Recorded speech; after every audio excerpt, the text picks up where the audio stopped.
Glad to have you back. It's the Business Daily right here on Trust Television. Now we turn our attention to issue of housing. Nigeria faces one of the Africa's most severe housing shortage with an estimated deficit of over 28 million units, despite being the continent's most populous nation.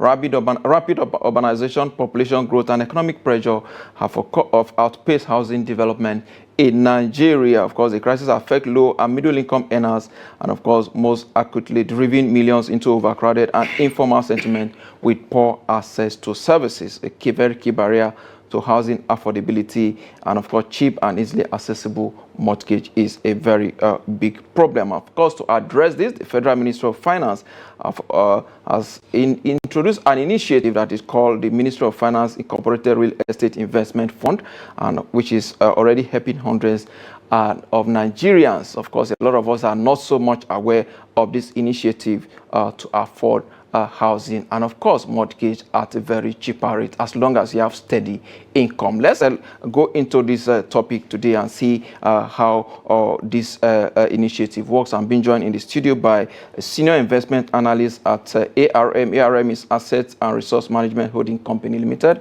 Is Uche Ibeadotam. Yeah. I hope I'm correct with this name. Yeah, very well. All right, nice. It's good to have you on Business Daily. Thank you so much. I'm pleased. I'm honored to also be invited. Thank you so much. We appreciate your time as well. Let's start with the housing deficit. Nigeria is the most populous country, the largest, most populous black nation in the world. Having this humongous housing deficit, 28 million units. What are the challenges? What is the threat that it portends? Rightly so. Nigeria is one of the most populous nations in the world. But if you look at it, let's cast our mind back. If you recall, while growing up, you will be seeing low-cost housing. So it simply tells you that Nigeria has been bedeviled with this housing challenges over a long period of time. Virtually all regimes that have come tried to address it with different form of programs. You have the NHF program here. You have existing programs, actually. But what government has tried to do this time around is to look at it holistically, try to address it by addressing the inefficiencies, the processes, and also see how to enlarge or bring housing at scale so that people could get this access to affordable housing, basically. And what might have led to all these issues? Number one, impact of high cost of inflation. Spending power becomes very, very small. It erodes the spending power of for mortgage or no, basically, as the impact of inflation hits your pockets, it reduces your spending power. Absolutely. That's one. It also spikes the prices in terms of high cost of construction materials. And then, of course, the end of the day, what happens is that this impact is being pushed to the final buyer. And then you now see houses that's very expensive. So it is a vicious circle of transfer of costs, impact of pain in the name of inflation and all that. And so what government have tried to do now is to see how to address this using a two-pronged approach from the demand side and on the supply side. Demand side, where the home buyers come through, try to give them access to affordable housing at low cost, up to 20 years at 9.75%, almost like single digits. And then on the flip side, which is almost 10%. Yes, basically. And then on the flip side, which is the supply side, help through construction finance by way of offtake guarantees to help them kickstart or catalyze the housing or real estate sector and ensure that the right fit housing is done. Right. And then people can access it. All right. You make us understand what this Ministry of Finance Incorporated Real Estate Investment Fund mean. A lot of funds have been set up, like you rightly say, talk about NHIS and so many of them. But the management of those funds was not as good as one would have expected. But help us understand what this MREIF really mean for a layman out there watching, and even someone like us as well. Oh, great. MREIF is a baby of MOFI. MREIF stands for Ministry of Finance Incorporated Real Estate Fund. It's a fund set aside to catalyze the housing sector I'm sure it must be in conjunction with the Ministry of Housing. Of course, no, Ministry of Finance, basically. Are they working together with Ministry of Housing? I know we have Ministry of Housing. So there are a lot of stakeholders, generally. So government is using Ministry of Finance in this instance to do this. So MOFI is a subsidiary of Ministry of Finance. And then what they are doing now is to collaborate with the private sector, where government provides concessionary funding for this, and then the private sector also supports in their own bid. The first and second seed round has taken place, raised up to 250 billion naira. 100 billion came from federal government, 150 from the private sector. And the intent is to increase it up to 1 trillion. Now, this has been kept registered under SEC. It has its own fund life and sustainability. So the distribution of this fund is strictly in line with the trust deed on this program. And the intent is very simple: ensure affordable housing through low-cost financing. So that's the gap that MREF is filling. Exactly, to sort of address that housing gap. And then the intent is basically distribute these funds in way of ensuring that home ownership is done through this process. Interestingly, it started off at 12%, and it was crashed down to 9.75%. 9.75%. And the intent is that it is fixed all through up to 20 years. So you can't beat that, because if you compare it to commercial lending rates in terms of mortgage, you could see it's between 28 to 30%. So having a single digit lending rate makes a lot of sense. And of course, it gives that leverage for people to come into the real estate sector and of course, access home ownership easily without necessarily having to get the impact of the issue of high cost and all that. And I might interest you to know that it's open to Nigerians across board, both Nigerians in diaspora. As far as you're a Nigerian, you can access this. Indeed. And it is in the whole 6 geopolitical zones. So it's not restricted to areas where you have urbanization and all those impacts. That's interesting. In terms of funding, how is this project, initiative rather, how is it being funded by the ministry? Is it direct funding from the Ministry of Finance? Okay, basically the first funding, concessionary funding, came from government, which is 100. The 150 came from the private sector. So now we have 250. So as the funds, seed rounds go on and funds are being raised, it is managed by ARM, investment managers, and then the distribution is done through the bank. Typically what happens is that you as a home buyer comes through, and then when you apply, get a house that has the right titling documents and you meet the income criteria and all that. First of all, as you apply and then everything goes through, checks are done, KYC are done, both on the document side and all that, and everything goes through. It is passed to the bank. The bank takes that risk. Okay. Based on their internal credit criteria, issue you a mortgage, offer you a mortgage. But there must be a recommendation. Basically. And then at the end of the day, what now happens is that when the person registers a mortgage, by paying the 20% equity contribution, minimum of 20% equity contribution, a mortgage is established. They now request ARM to transfer funds, the balance. That is the 80%. Okay, now, if I pay 20%, for example, for a particular property, am I allowed to move into the property, or I have to pay the 100% before I can move in? No, you're allowed to move in. Immediately you pay the 20, government has offset the remaining 80% by paying to the developer. And then, of course, you take possession of your property immediately. So the catch here is that the inefficiencies that we experienced in the previous programs, where you have to stay 2-3 years to assess loans, it doesn't work this way anymore. Minimum of 30 days. We've seen instances where mortgages were disbursed within 3 weeks. And that's the joy of this, having to have access into home ownership on a short period of time, without necessarily have to prolong, and then the impact of inflation exacerbates the whole situation. Because if you wait too much, prices spike. Absolutely. But of course, when you have brought your 20%, paid it as your equity contribution, the bank gives, and then we pay the remaining 80%. You take possession. Now you go back and start your mortgage repayments at 9.75 over the established terms of contract, basically. That's interesting. In Nigeria, there's a Nigerian factor that people will say, do I need to know somebody that knows somebody that knows somebody for me to be able to access this initiative? No, you don't need to. In fact, the MRIF program is a well thought out process in the sense that a lot of stakeholders were involved, and those stakeholders are all professionals. Now, it might interest you to know that this same program is being backed digitally.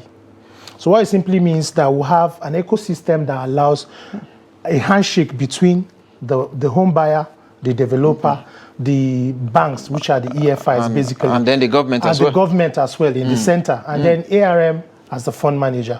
So we sort of midwife the process on the platform.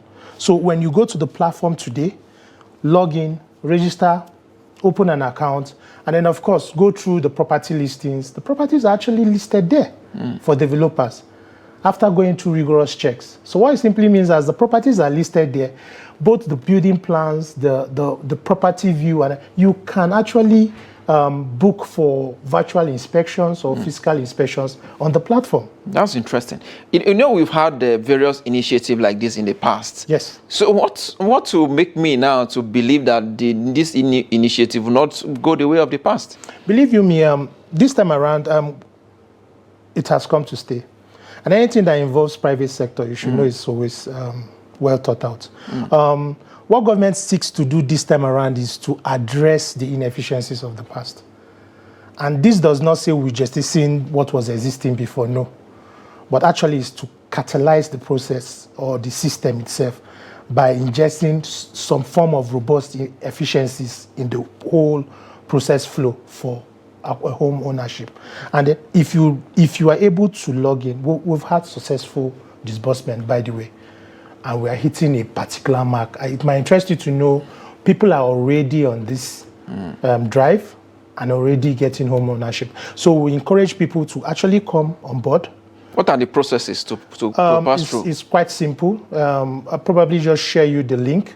You go to the link, it's online, www.mrif.com.ng. When you go to the platform, go as a home buyer or as a developer. So it's a robust system. Register yourself, create an account, an OTP is sent to you to, of course, authenticate your accounts. So once you set up, you can now go do affordability tests to check your income against the property you would want to get. And then, of course, once you know the amount, you can go through the property listings to go through in fact, the property listings is done such that it captures location, type of property, prices. Okay. And then the states are also and the locations is the states. The states, okay. So you could pick, and it's not restricted to just few states. It's across board. And then when you get the properties, you indicate interest, request for inspection, and then the process starts. Once you get and you are okay with the inspection, they'll give you an offer letter. And in the event where you get the offer letter, the next process is select the banks. The banks are listed there. We have about 12 banks and more banks are being onboarded. Get the banks, and then the process happens. Now, as you do that, we midwife by checking back end, supporting back end. Is there any issues? Try and help you resolve. So basically, ARM is at the center, not just as fund manager, but also as enablers to ensure that the process distribution works. And then, of course, the platform ensures that synergy. Synergy, the relationship is exactly where people can do all this. So it's quite cut out. Okay, if I have, let's say I go online, I just like you did say, to go through all the processes, and I saw the property that I want. And let's say I'm trying to use myself in this case now, and I have the total amount of money to pay probably at once instead of paying the 20% that you mentioned. Am I going to? Is it possible to make that full payment at once? Mortgage basically is for people that have the inability not to pay at once. So of course, if you have 100%, why not? You can actually contact directly and pay off. But in that case, there must be some discount. No, in that case, it's no more an MRIF product. Okay. MRIF intent is to ensure affordable housing For everyone. For everyone. And mostly to also sort of tweak the housing sector to produce houses from low cost to mid cost. I'm sure the focus is on salary earners. Not just civil salary, servants. no, plus self-employed. Okay. So it's not restricted to civil servants. It's for self-employed. So how do you identify the salary of a self-employed individual? Oh, so there are different criteria. It's all listed there. So we all have the criteria. You have to come with your audited financials to, of course, check your good credit reports, audited financials, bank statements. There are a whole lot of documents to do. It's all also listed on the platform. All right. Okay, let's look at what is in need now for developers. You know, we have a lot of estate developers all around. What kind of synergy are they forming with the federal government? Okay, so typically what happens here is that government gives some form of construction finance by way of offtake guarantees. Offtake guarantees allows them to go to certain banks to take loans to support development of properties. And of course, the idea is to ensure consistency in developing the right type of properties. If you check the pyramid, if high cost houses is the top, low cost will be at the base, and that's where the numbers are. So what government is trying to address is the low cost and the mid cost, that end. Because your 28 million deficits in the housing sector lies in that base. And that's what we're trying to address, to reduce it to the barest minimum. Indeed, interesting there. How can Nigerians now who are interested right now, is this process still ongoing or has already been rolled out? It's currently ongoing. We started last 2 months. We've had a lot of successful disbursements across board. They should just run to the website, like I mentioned earlier on, and log in and register. And then from there, make their... And this is a very good initiative from the federal government. Yes. And we must commend them. But let's look at the role of the Ministry of Housing in this regard. Is the Federal Ministry of Finance now, by coming up with this initiative, not taking the responsibility of the Ministry of Finance? No, so this does not take responsibility of existing programs. What this seeks to address is the inefficiencies Of the programs. of the programs. Okay. So it acts as a catalyst to the real estate sector by ensuring that synergy works. And then, of course, bringing in the private sector into this gives it some form of consistency and a sort of cleaning up all the bureaucracies and all the delays that have to do with disbursements. For example, now, the time for disbursement crashed from 2 years, 3 years to within 30 days. Okay. That means a lot of inefficiencies have been addressed. 2, at scale, having to address housing at scale, not just in certain areas, but someone can be here or in US and access homes in Lagos, Calabar, Ilori, or as far as Kano. And then, of course, having a platform for the first time that ensures visibility for developers, where properties are listed. And then from where you are, you could see the building plans, how the properties are, and of course, even the documentations behind the titling and all that have been sorted out. It's, for me, it's a robust platform that allows accessibility to home, or basically a home ownership process, making it very, very easy and seamless. So that's basically what government is trying to do. So in this regard, the role of agents, as we call them, it's cut off. It's cut off. It's cut off. All right. If you say that it's cut off now, let's also begin to look at the housing deficit across.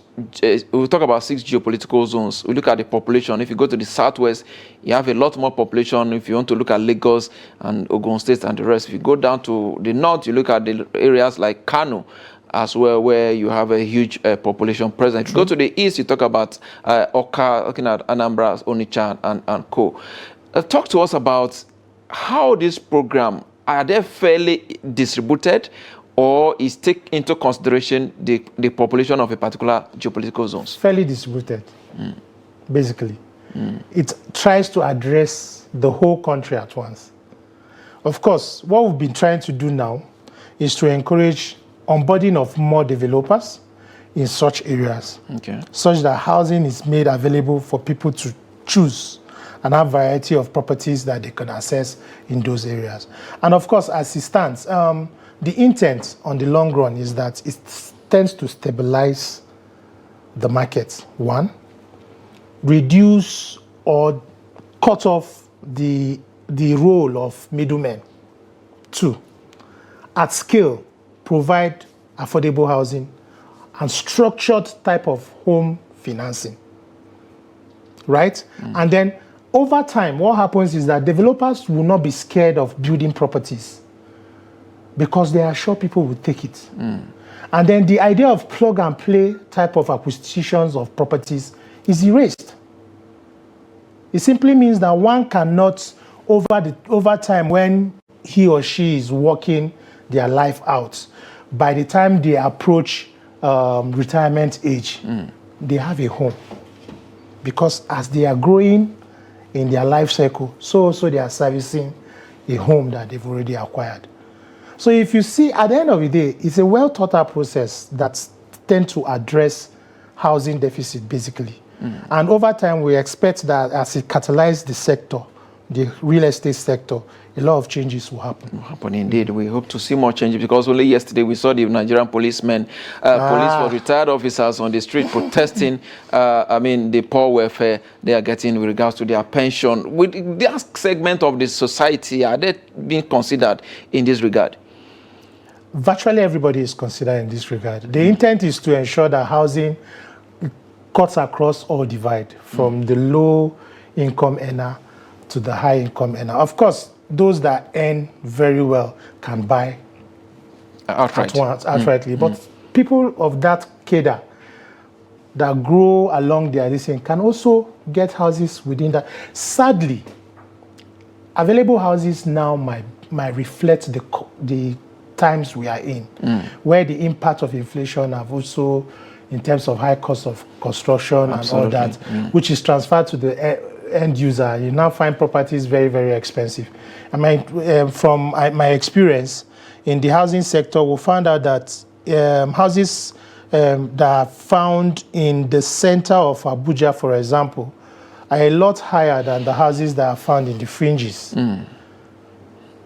And the reason is, yes, it's not far-fetched. Either cost of acquiring the land, transferred costs, basically. Proximity and all that. So, but over time, when other areas are developed, of course, the idea of urbanization, movement and all that will reduce, because all other areas will be developed and people can also acquire houses. It might interest you to know, it will make more sense someone, when at point of retirement, does not see housing as a problem. Interesting. What's the list price now? Let's start from there. I know the higher price maybe for the higher income earners. What is the least price that one can get?